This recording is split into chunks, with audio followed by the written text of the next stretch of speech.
우리는 하나님, 우리 하나님께서 명령하신 대로 호렙을 떠나 아모리 사람의 산지로 향했습니다. 우리는 여러분이 이제껏 보아온 것보다 크고 두려운 광야를 지나 마침내 가데스 바네아에 이르렀습니다. 거기서 내가 여러분에게 말했습니다. 여러분은 하나님, 우리 하나님께서 우리에게 주시는 아모리 사람의 산지에 이르렀습니다. 보십시오. 하나님, 여러분의 하나님께서 여러분 앞에 이 땅을 선물로 두셨습니다. 어서 가서 그 땅을 차지하십시오. 하나님, 여러분 조상의 하나님께서 그 땅을 여러분에게 주시겠다고 약속하셨습니다. 그러니 두려워하지 마십시오. 낙심하지 마십시오. 그러나 그때 여러분은 모두 나에게 와서 말했습니다.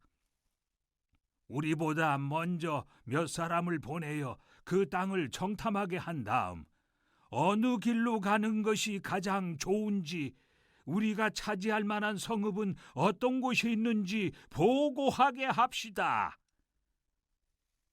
나는 그 의견을 좋게 여겨 각 지파에서 한 사람씩 12사람을 뽑았습니다. 그들은 길을 떠나 산지로 올라가서 에스골 골짜기에 이르러 그 땅을 샅샅이 조사했습니다. 그들은 그 땅의 열매를 가지고 우리에게 돌아와서 하나님, 우리 하나님께서 우리에게 주시는 땅은 좋은 땅입니다 하고 말했습니다. 그러나 그때 여러분은 올라가려고 하지 않고 오히려 하나님, 여러분의 하나님의 명백한 말씀을 거역했습니다. 여러분은 장막 안에서 불평하며 말했습니다. 하나님께서 우리를 미워하시는구나. 하나님께서 우리를 아모리 사람 가운데 던져버리시려고 이집트에서 이끌어내셨다. 우리에게 사형 선고를 내리신 게 틀림없어. 우리가 어떻게 올라갈 수 있단 말인가? 우리는 막다른 골목으로 몰린 거야. 우리 형제들도 그 땅 백성은 우리보다 훨씬 크고 강하다. 그들의 성읍들은 크고 그들의 요새들은 엄청나게 견고하기 이를 데 없다. 우리는 거기서 거인족인 아낙 자손까지 보았다 하면서 우리의 귀를 꺾지 않았던가? 나는 두려워하는 여러분을 안심시키려고 이렇게 말했습니다. 그들을 두려워하지 마십시오. 하나님, 여러분의 하나님께서 앞서가시며 여러분을 위해 싸우고 계십니다.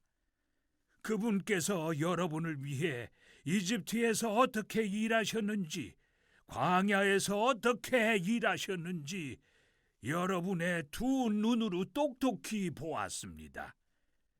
여러분은 아버지가 자기 아이를 안고 가듯이 하나님, 여러분의 하나님께서 여러분이 이곳에 이를 때까지 줄곧 여러분을 안고 다니시는 것도 보았습니다. 그러나 이제 이곳에 이르렀으면서도 여러분은 하나님, 여러분의 하나님을 신뢰하려고 하지 않는군요.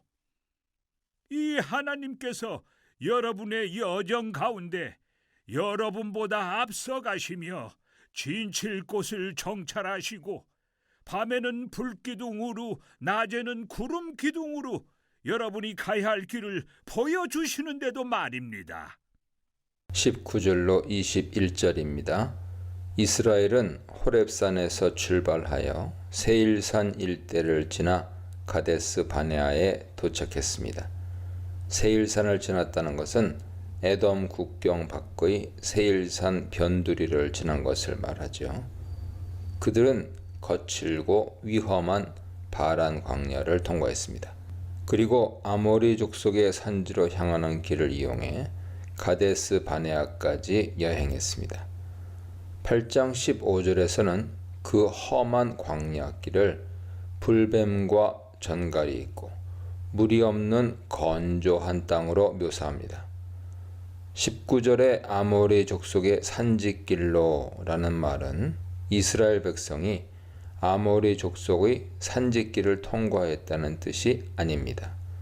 그들은 호렙산으로부터 바란 광야를 거쳐 아모리 족속의 산지로 가는 어떤 경로를 통해 가데스 바네아까지 여행했습니다.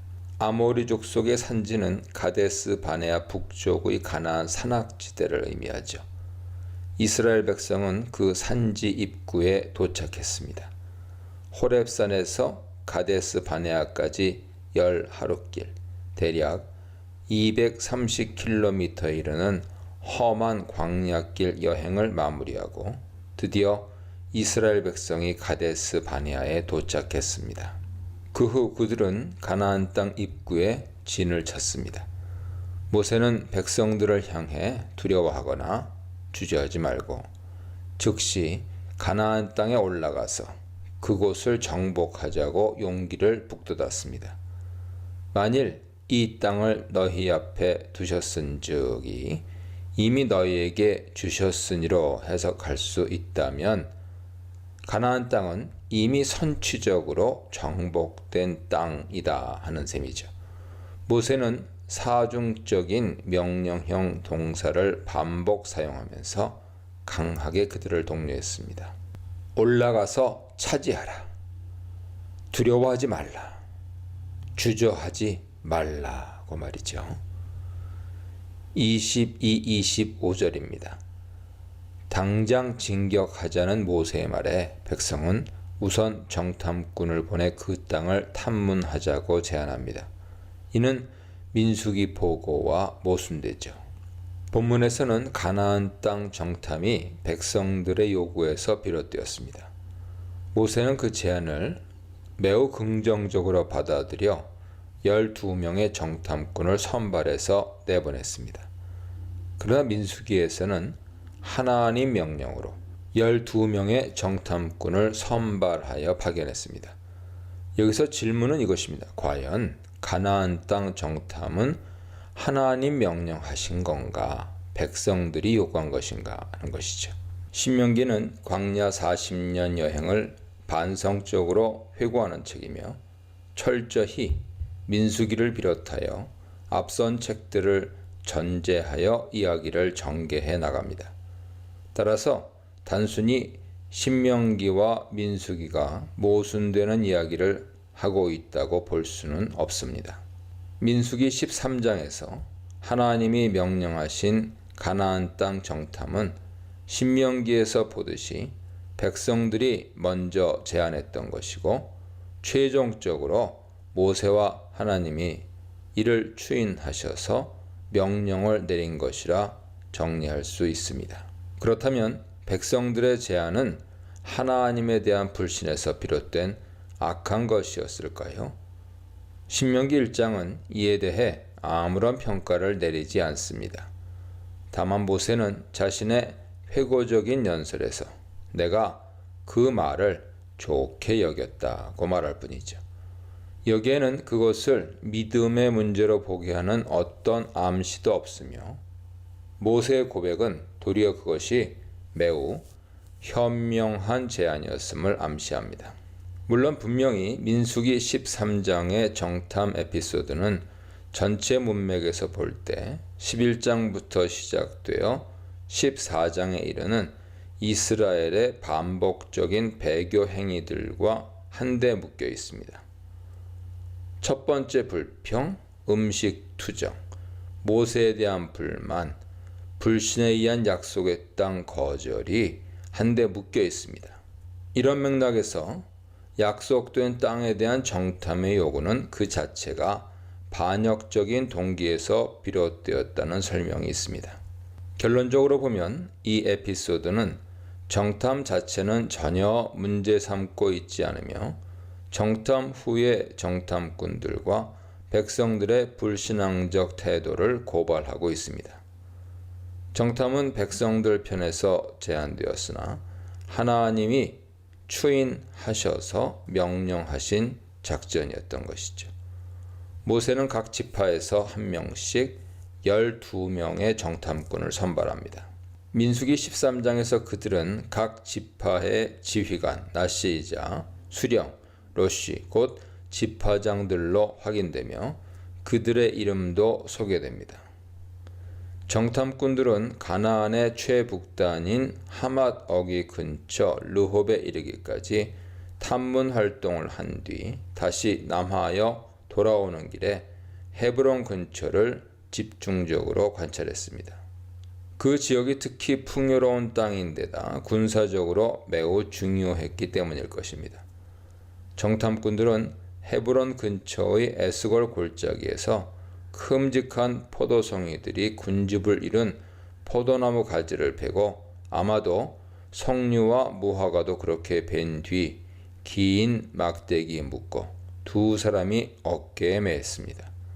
정탐꾼들은 그 땅이 젖과 꿀이 흐르는 땅임을 증거물과 함께 보고했습니다. 26, 28절입니다.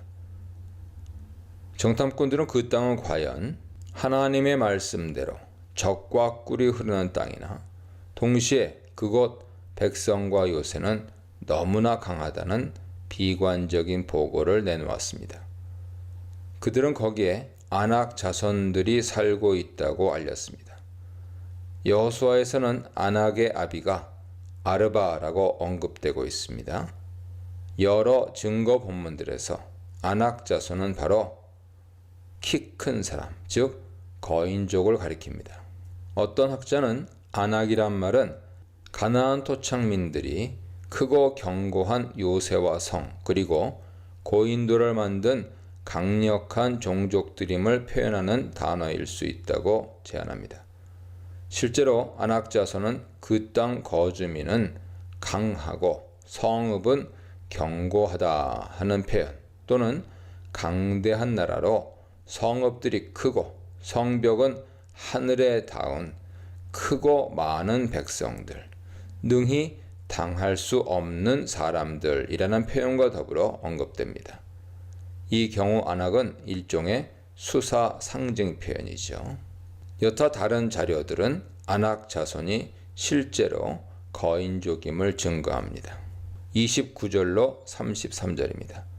백성들은 정탐꾼들의 비관적인 보고를 듣고 좌절하며 웅성거렸던 것 같습니다. 본문에 따르면 모세는 그들을 진정시키고 다시 한번 용기를 북돋으며 백성을 독려합니다. 그러나 민수기에서는 이때 갈렙과 여호수아가 등장하여 모세 앞에 서서 백성을 진정시킨 뒤 용기를 북돋는 연설을 하고 백성을 설득합니다.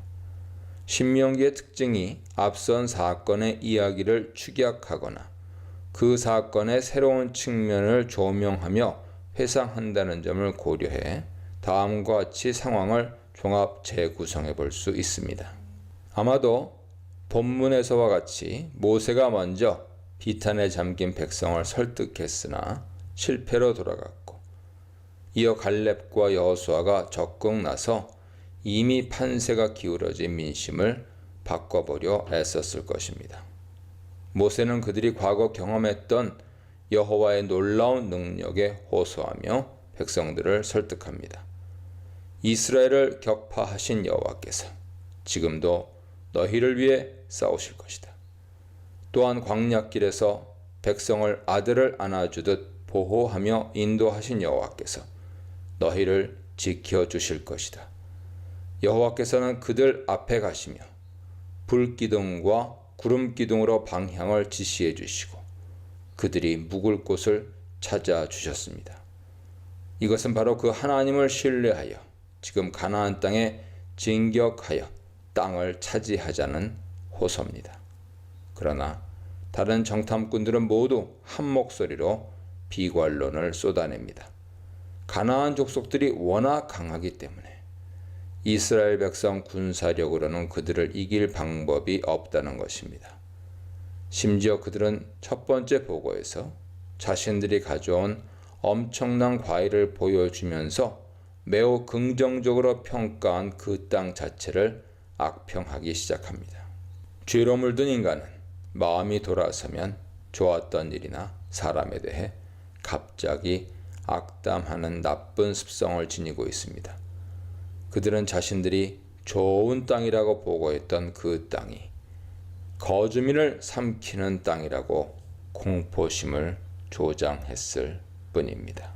영적 거리, 정탐 제한, 진정한 적, 역사 묵상에 대해 묵상해 보시기 바랍니다.